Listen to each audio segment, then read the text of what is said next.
Good morning, everyone. Thank you for joining our monthly regional abatement meeting with OASAS, LGUs, and the other entities that are in receipt of funding through regional abatement. Hope everybody's doing well. We have just a couple of things to talk about this morning. First and foremost, regional abatement reporting. So two different kinds of reporting, regional abatement and then the direct share reporting. So do want to check in with folks on both of those things. In terms of regional abatement, we're up to 68 out of 81 reports having been submitted, sent in to us at this point. So we are still missing 6 reports from LGUs. We are missing 6 reports from our other litigating entities, so the towns, villages, and so on. And just one of the cities is still outstanding. So I always appreciate how responsive everybody is, and the fact that in the last the last couple of times we've asked for reporting, when all is said and done, we have full compliance. Looking for us to push this over the line in the next couple of weeks in terms of getting all of those reports in. So if you are one of the 6 LGUs, please get your report in. For the other litigating entities, I don't know how many of those folks join us in this monthly meeting, but we will be following up and reaching out to get reports, and then of course the last city. 2, the reporting is really important because without the report, we can't release our next round of funding, right? So know that in order for us to release, and I'm looking at Debbie and Lucia, make sure I say this right, in order for us to release our 26 regional abatement funds, we need to get this report from you. Do I have my years right? Okay.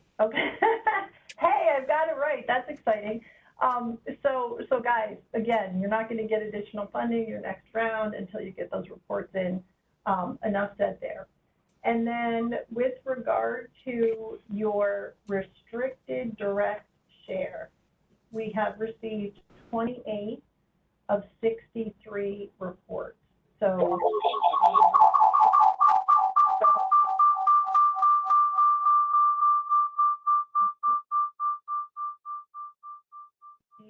that would help. So we're not doing as well with the restricted share. However, we did send that report request out later than the regional abatement. So folks haven't had quite as much time to get that report in. Know that we have reached out to the AG's office, and they're going to do some additional outreach and send some reminders to make sure that folks get their restricted direct share reporting in.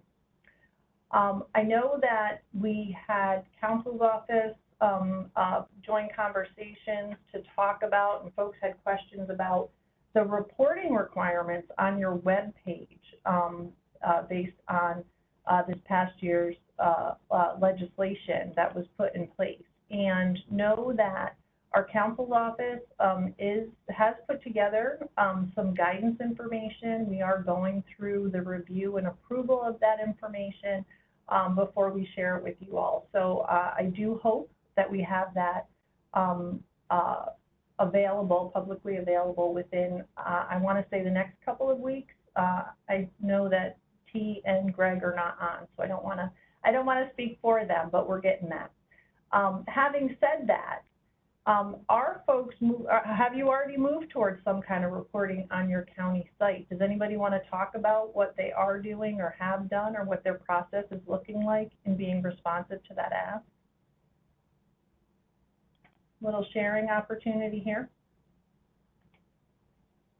You can put your hand up or unmute yourself and jump in.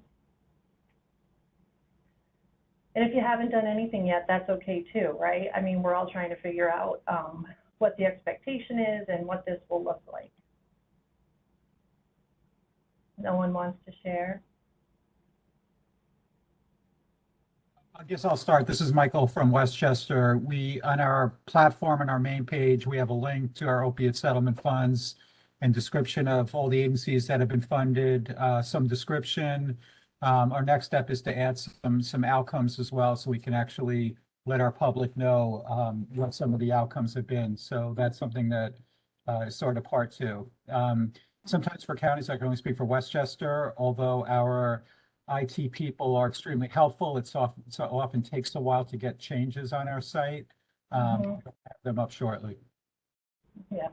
Yeah, I mean, and it's no small ask when you think about, you know, in terms of you need to make decisions about what is the information you're going to put up, what's the format it's going to be in, you know, how regularly are you able to make updates? And of course, there's resource behind that, right? In terms of what you just said, Michael, all of the thinking and planning that goes into it, and then the actual IT resource to make those changes and make it happen on your web page. So thanks for sharing, and we're all going to be going to your county webpage now to take a look, right? So I had to check before I said anything. I want to make sure. We'll have a look. Anybody else do folks have questions? Are there things that you're contemplating with regard to that reporting that you might want to talk about or share, or ask others what they think or get other opinions on? We're among friends, a shared experience. Connie, it might be helpful to distribute those, whatever guidance there is available to us in terms of that ask and creating that section on our county website. So just might help the rest of us kind of get up to speed. Yeah, so understood, and yes, and we can certainly talk about this more, as time goes on. I wanted to just take the opportunity, since we had a few minutes. I do have a draft of the reporting requirements, and it is a draft, so I don't want to share it. It was Council's office shared it with us. I'm not in a position to share it further until it's been approved.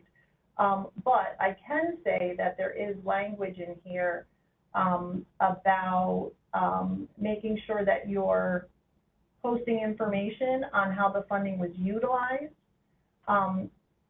or actually spent during the prior year. And interestingly, also, this talks about the information being the same as what you're providing to OASAS, which is true that we do ask you about spent information. We haven't moved forward yet with putting spent dollars on our web page.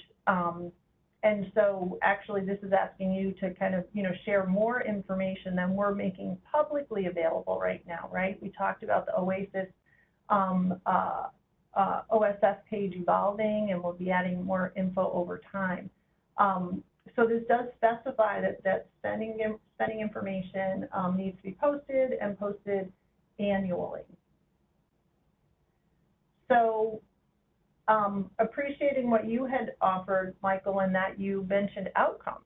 So you were going to ask, downstream folks for some outcomes. And I think, a huge challenge here.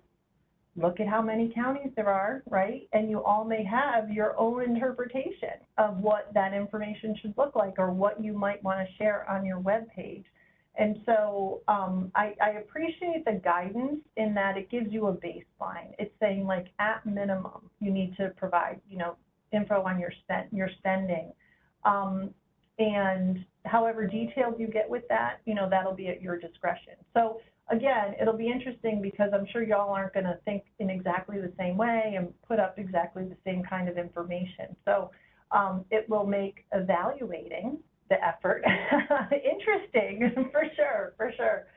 And speaking of which, Ashley Jordan, who is our Director of Research and Evaluation, was not able to join our meeting today. I do hope that she's going to be able to join in the near future to talk a little bit more about the regional abatement evaluation that is being conducted in collaboration with NYU.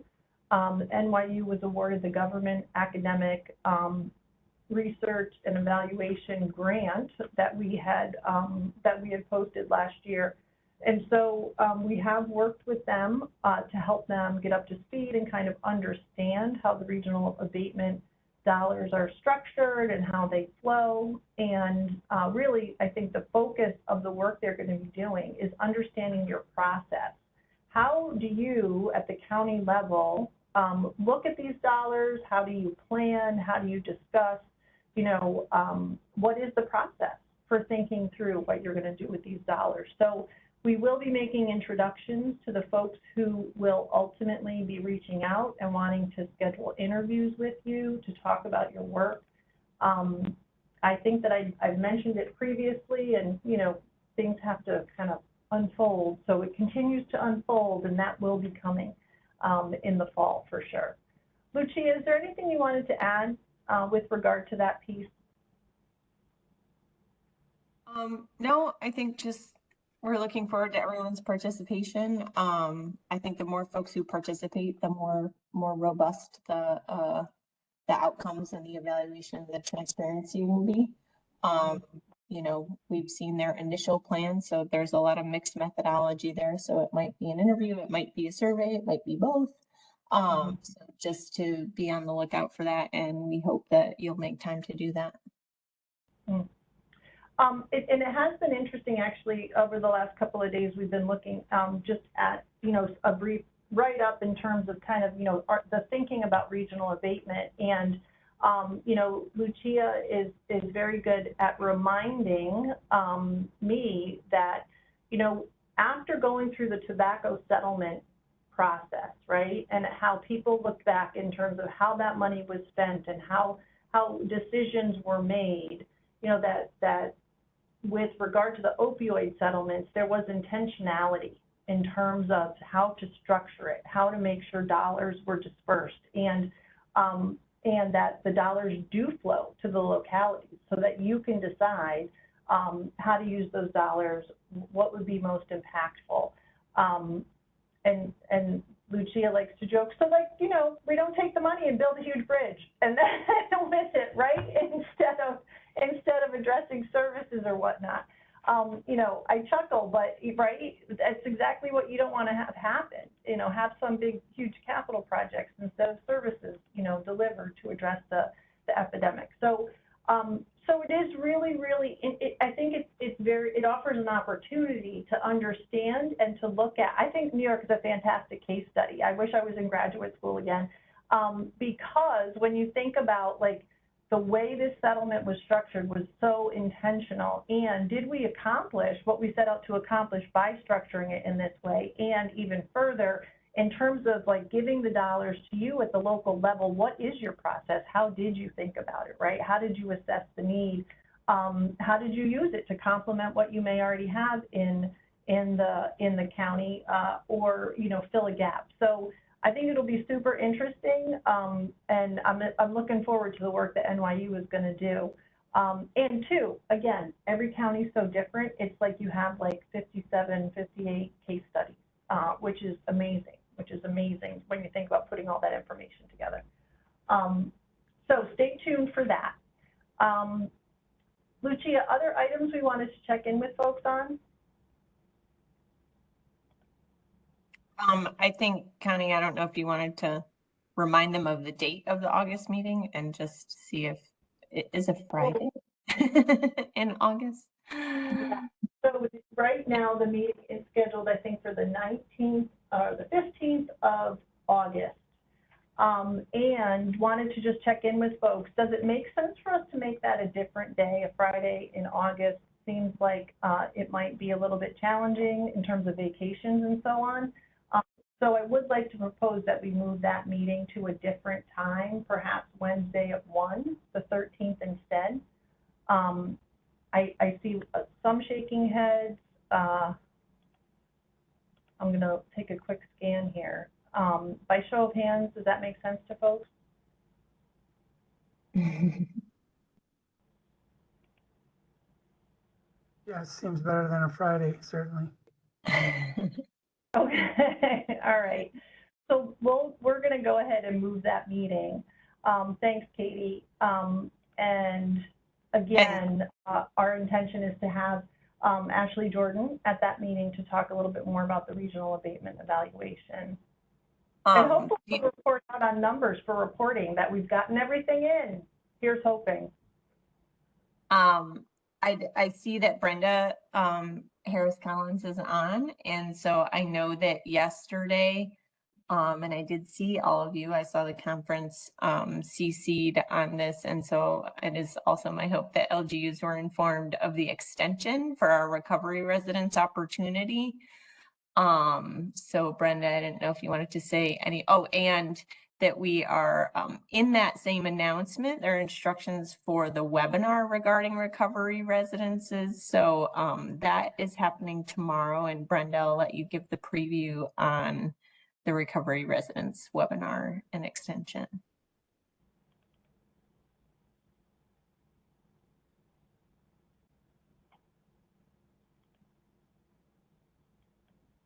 Brenda, if you're talking, you're on mute. Okay, hello everyone. And it's been a pleasure meeting many of you as we are moving forward with recovery residences. And just want to share, yes, tomorrow from 10:30 to 10 o'clock tomorrow, there will be the recovery residence certification webinar. And we encourage everyone to come out and participate. I will put the registration, the information about it in the event in the chat today. And please register, share it with others. If you know of any other providers who are looking, or individuals who are looking to become certified, please share with them. Going through the application process, and we will be talking about the extension of the RFA. The RFA is extended to January 31st, 26, but we want to also make sure that all applicants know that they must complete 90% of the application certification process before applying for the RFA.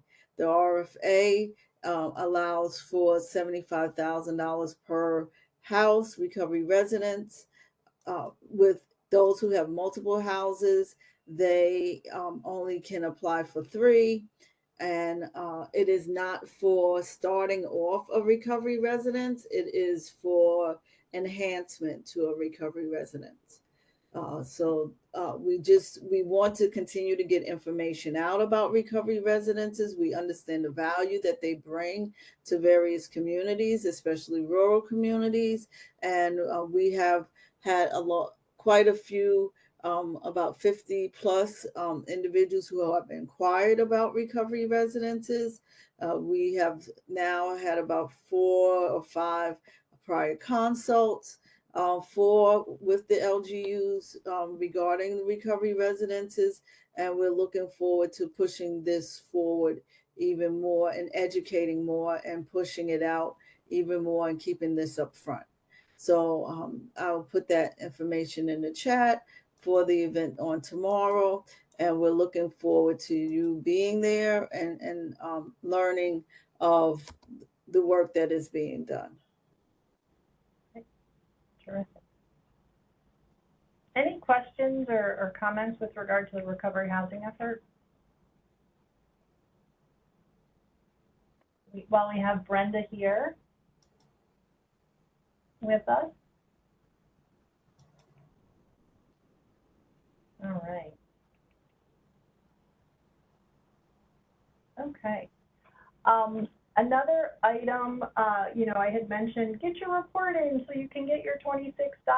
So know that, we are going to be working on amounts available for the 26 regional abatement. I cannot give you yet a date as to when we will be hopefully pushing that out, but know that, by, end of summer, certainly, we hope to be moving on that. We'll follow the same process as we've followed in previous years. Certainly, if we don't get a report from someone, we will send a notification to say, hi, we didn't get your report, therefore we cannot provide you with these funds. Just so that there's clear communication on that. So that's the extent of items that I had to talk about. Certainly opening it up if LGUs or others have questions or comments that you want to raise. I do note that we have Debbie Davis, who is our Associate Commissioner for the Division of Fiscal Administration, as well as Keith McCarthy, who is our Associate Commissioner for Quality Assurance and Program Review on. So any other questions or comments?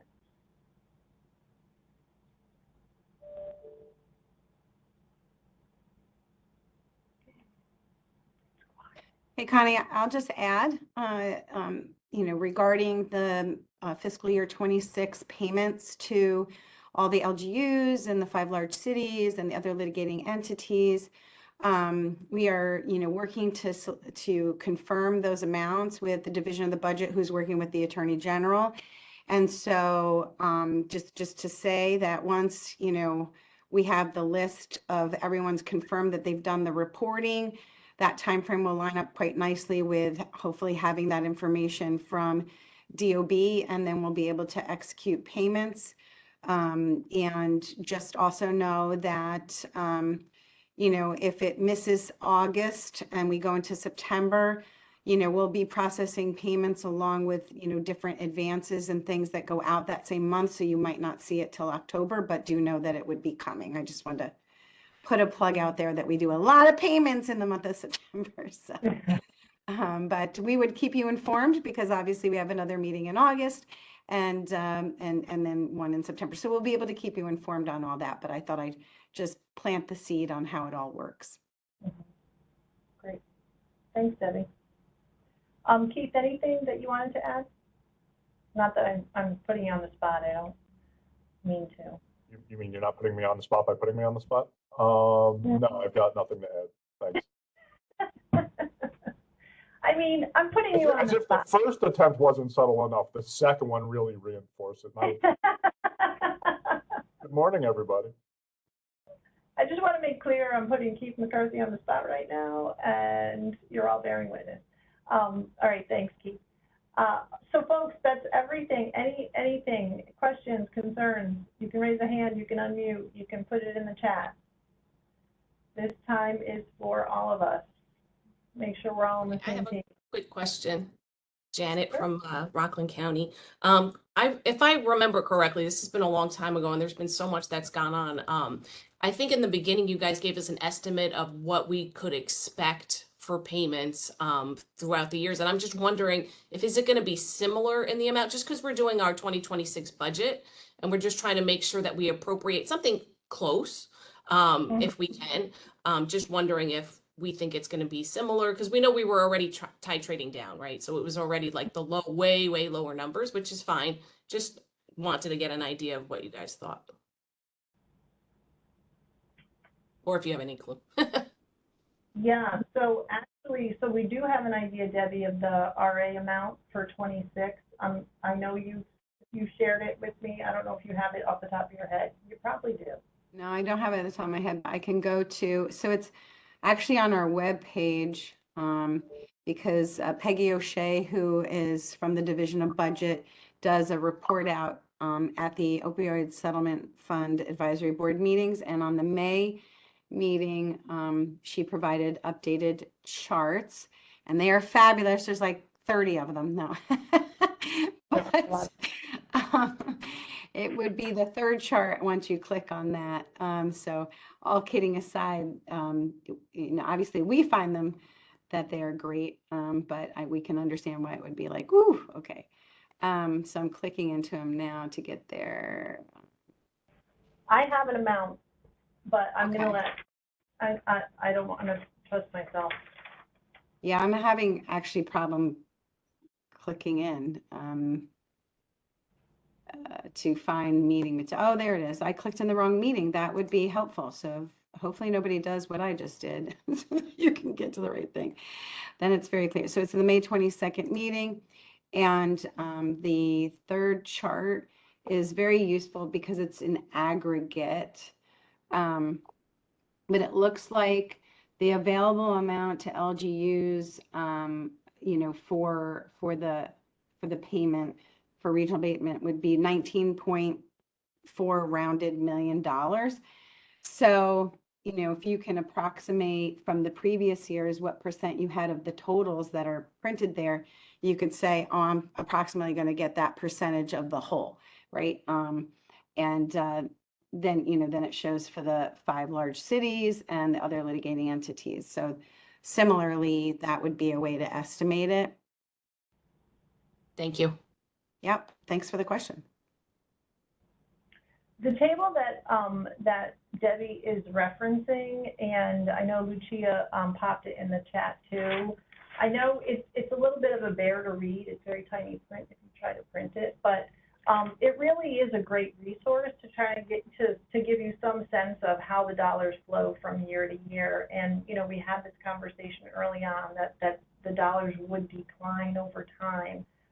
So this really gives you a clear kind of view on what the future holds. So thank you. And I'm also super psyched because I was going to say 19.35, which would have matched with Debbie. So that's good.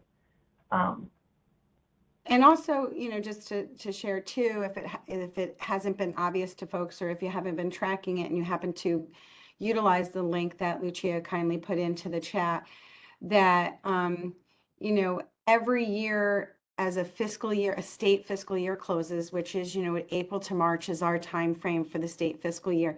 When the fiscal year closes and new charts are presented to the board, what is being done is we are showing actual receipts into the fund that happened in 22, 23, 24, 25. And then for 26, it's a projection of, you know, what receipts are coming in, and if those receipts actually come in, how they would be paid out. So that is the process that DOB is going through right now with the AGs to make sure this is what receipts, you know, are coming in and we can definitely count on in this state fiscal year so that we can make those payments. So, you know, it's an art.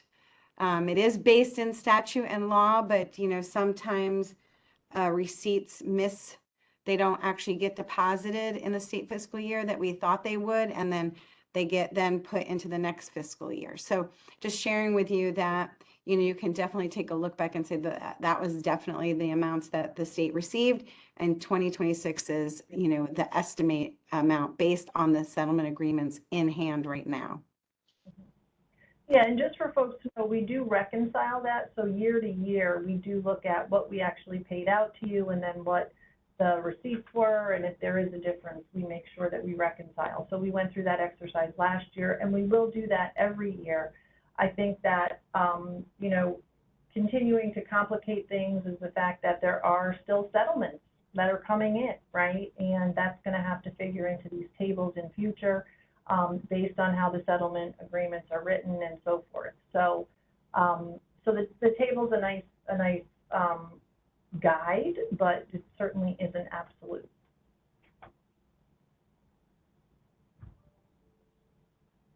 All right. So if folks don't have anything more, I will say thank you very much for attending this morning. We look forward to seeing you in mid-August, and I hope you have a great few weeks until we talk again. Take care, everybody.